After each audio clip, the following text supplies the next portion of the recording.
नमस्कार, मैं हूं रंजीत चौहान। जिसके ऊपर 70-80 मुकदमे हैं, जो देश का सबसे बड़ा गुनहगार है, अपराधी, आज उस संसद में, विधानसभा में बैठे हैं। लेकिन जो समाज सेवी हैं, जो देशभक्त हैं, जो देश के लिए कुछ करना चाहते हैं, उनका इनकाउंटर कर दिया जा रहा है। नमस्कार, मैं हूं रंजीत चौहान और आप देख रहे हैं यूपी 24 नेटवर्क। साथियों, भरत तिवारी नाम तो याद होगा। बिहार का वो समाज सेवी युवक जो समाज के लिए, देश के लिए कुछ करना चाहता था, लेकिन सिस्टम की मार की वजह से उसने हाथों में हथियार उठा लिया। और ऐसा नहीं, हथियार उठाने के बाद उसने देश के लिए खिलाफ कुछ काम किया हो, वो समाज के लिए कुछ करना चाहता था, लेकिन हमारे देश के सिस्टम ने, सरकार ने उसे अपराधी बना दिया और उसका इनकाउंटर कर दिया। साथियों, इनकाउंटर किया, ये बड़ी बात नहीं है। बड़ी बात ये कि इनकाउंटर करने से पहले भरत तिवारी ने अपने आप को सरेंडर कर दिया था, हथियार फेंक दिया था। आज हम आपको एनकाउंटर के वीडियो दिखाएंगे, लेकिन उससे पहले हम आपको भरत तिवारी का एक दो वीडियो दिखाना चाहते हैं कि भरत तिवारी आखिर था कौन, पुलिस ने क्यों इसका एनकाउंटर कर दिया। बड़े बड़े अपराधियों के सामने पुलिस की रूह कांप जाती है, लेकिन एक मामूली सा शख्स, युवक जो समाज सेवी था, देशभक्त था, उसके पैरों में सैकड़ों गोलियां मार दी जाती हैं, उसे मौत के मुंह में फेंक दिया जाता है, उसका शरीर छलनी कर दिया जाता है। साथियों, मैं चाहता हूं पहले भरत तिवारी का ये वीडियो सुनिए, भरत तिवारी का ये वीडियो देखिए। भरत तिवारी था क्या? ये वही भरत तिवारी है साथियों, जो कभी प्रशासन के साथ मिलकर समाज के लिए कुछ करना चाहता था। समाज में उसको अच्छा खासा उठना बैठना था, अधिकारियों से, बड़े बड़े लोगों के बीच में जाना था और गरीब बच्चों के बीच में, गरीब परिवारों के बीच में वो मदद पहुंचाता था।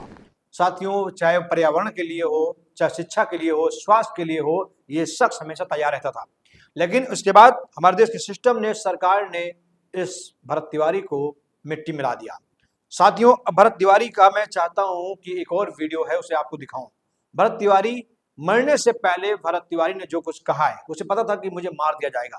तो इस देश में सत्य की बात करने वालों को, इस देश में न्याय की बात करने वालों को, इस देश में लोकतंत्र की बात करने वालों को मिट्टी मिला दिया जा रहा है। बिहार सरकार, जहां भाजपा की सरकार है, सुशासन की सरकार है, संस्कारी पार्टी की सरकार है, उस सरकार में देखिए भरत तिवारी जैसे युवा के साथ क्या बर्ताव किया गया है।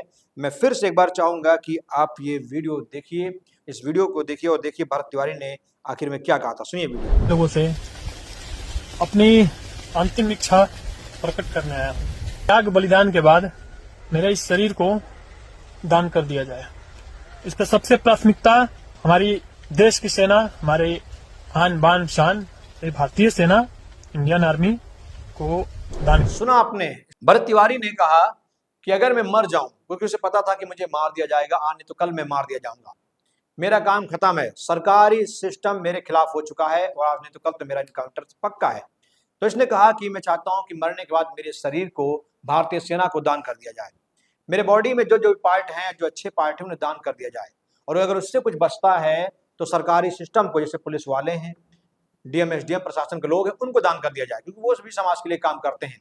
और अगर फिर कुछ बचता है तो जो हमारे समाज में जो लोग हैं, गरीब तबके के लोग हैं, उनको दान दे दिया जाए।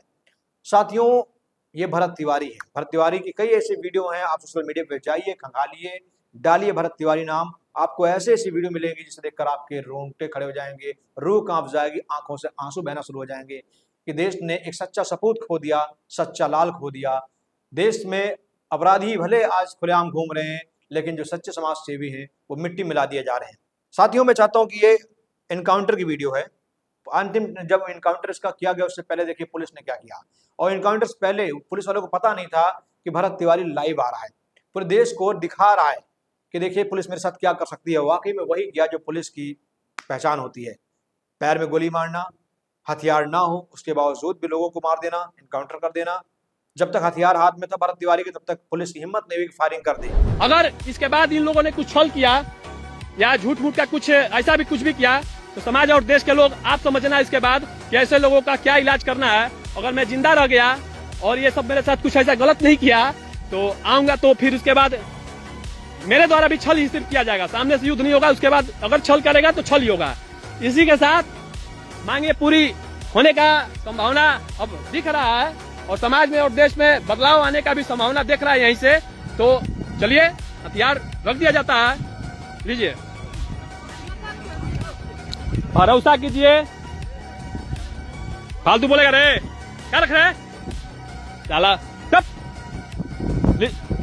फेंक दे।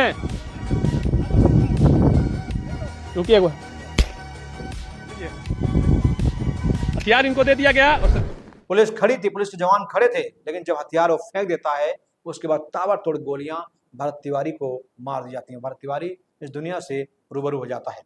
तो साथियों, भरत तिवारी के बारे में मैं फिर कहना चाहूंगा, भरत तिवारी एक सच्चा सेवक, सच्चा जो है देशभक्त था, सच्चा सिपाही था इस समाज का, जिसे हमने खो दिया है। अगर आप लोग अपनी राय, हमारी बातों से सहमत हैं तो अपनी राय जरूर दीजिए। धन्यवाद।